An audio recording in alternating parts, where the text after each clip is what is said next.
여러분 안녕하십니까? 월요일 아침 여수 MBC 뉴스투데이입니다.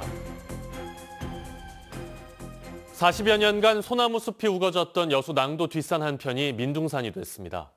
주민 수익 사업과 관광 콘텐츠 개발을 위해 고로쇠 숲을 조성하겠다는 명목인데요.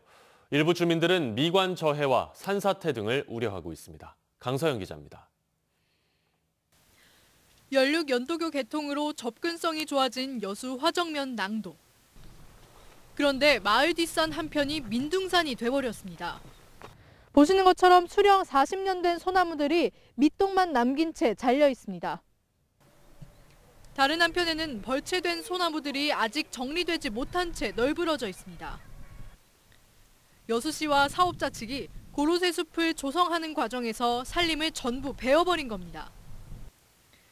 2023년까지 낭도에는 15헥타르의 소나무 숲이 벌채되고 고로쇠 숲이 조성될 예정입니다. 하지만 민둥산의 숲이 제대로 조성되는 데 걸리는 시간은 최소 10년. 주민들은 숲 훼손으로 미관이 저해되고 추후 산사태 우려도 있는 것 아니냐며 시에 민원을 제기했고 현재는 작업이 잠시 중단된 상황입니다. 나가 와보니까 도저히 안 되겠어서 이제 향후회원들하고 상의를 해가지고 이 상태로는 도저히 안 되겠다. 우리가 산림 훼손이 너무 심해서. 하지만 여수시와 사업자 측은 고로쇠나무 특성상 성장 과정에서 그늘이 지면 안 되기 때문에 숲을 전부 벌목해야만 했다며 불법은 없었다는 입장입니다. 또 수십 년을 키워도 소득이 별로 없는 소나무 숲을 그대로 두는 것보다 주민 수입과 관광 콘텐츠가 될 수 있는 고로쇠 숲을 조성하는 것이 바람직하다고 덧붙였습니다. 연륙연도교 개통으로 본격적으로 개발에 손길이 닿기 시작한 화정면 도서지역. 나무 종류를 개선한다는 취지는 좋지만 40년 동안 우거졌던 소나무 숲 15만 제곱미터를 전부 벌목하는 방안만이 최선인지는 의문이라는 지적도 제기되고 있습니다. MBC 뉴스 강서영입니다. 광주에서 종교시설과 유사 방문 판매 시설을 중심으로 확진자가 계속 나오고 있습니다.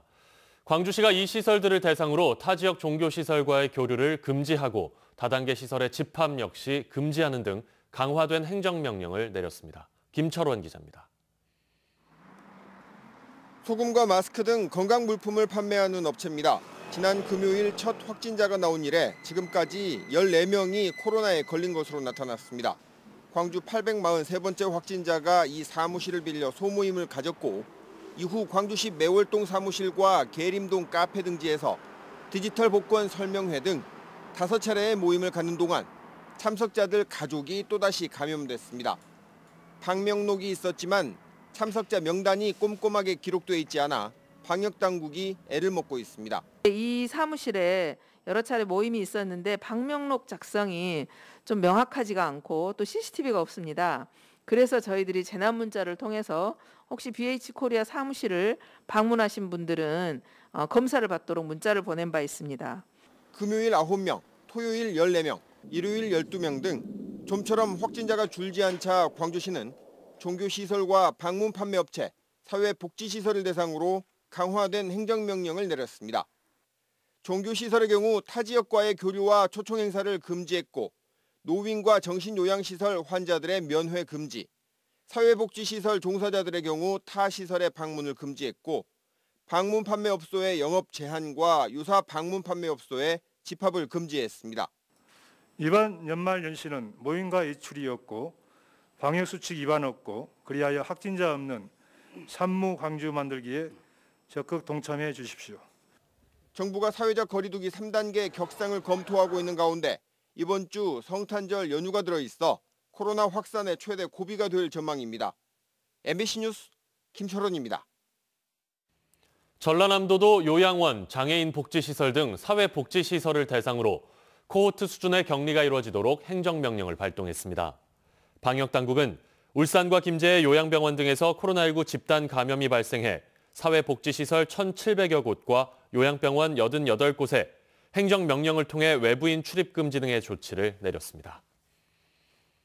광양 관내 기업들이 내년 사업 전망을 부정적으로 보고 있는 것으로 조사됐습니다. 광양 상공회의소가 지역기업 100곳을 대상으로 조사한 결과 86.5%가 내년 1분기 사업 계획을 세우지 못했으며 대부분 시장 전망 불투명과 코로나19 현안 대응 등을 원인으로 꼽았습니다. 또 같은 기간 매출액과 영업이익이 감소할 것이란 전망도 47.5%에 달해 경기 침체 영향이 당분간 이어질 것으로 내다봤습니다. 전두환의 사자 명예훼손 사건 항소심 재판부가 결정됐습니다. 광주지법은 검찰과 전두환 측이 모두 항소해옴에 따라 전 씨의 항소심 재판을 광주지법 형사 1부에 배정했다고 밝혔습니다. 전 씨는 지난 2017년 발간한 자신의 회고록에서 헬기 사격을 봤다고 증언한 고 조비오 신부를 파렴치한 거짓말쟁이라고 비난해 기소됐고 1심에서 징역 8개월에 집행유예 2년을 선고받았습니다. 전남도가 항만 개발과 수산 경쟁력 강화 등 내년 해양수산 분야에 국비 4,800억 원을 투입합니다. 전남도는 아시아 최고의 자동화 스마트 복합 항만이 될 광양항 항만 배후단지 개발에 20억 원, 광양항 3단계 투기장 항만 재개발에 36억 원 등 광양항과 목포항 지역 거점 항만 개발에 980억 원을 투자하겠다고 밝혔습니다. 전남도는 특히 어촌 뉴딜 300사업과 도서 종합개발 사업 등 어촌 재생 분야에 2,600억 원, 수산과 해양환경 분야에도 1,070억 원을 투입해 코로나19로 침체된 지역 경제에 활력을 불어넣겠다고 덧붙였습니다.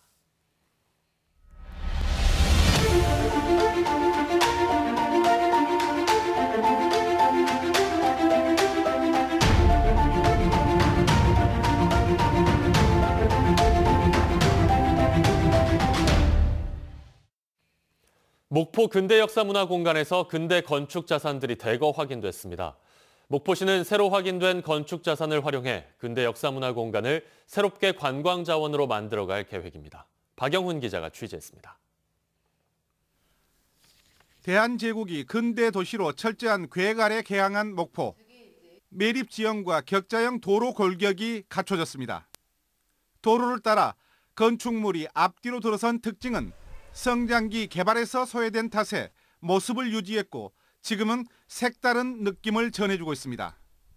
어렸을 때 추억을 돋게 하는 예쁜 집들이랄까 유적지랄까 그런 것들도 많고요.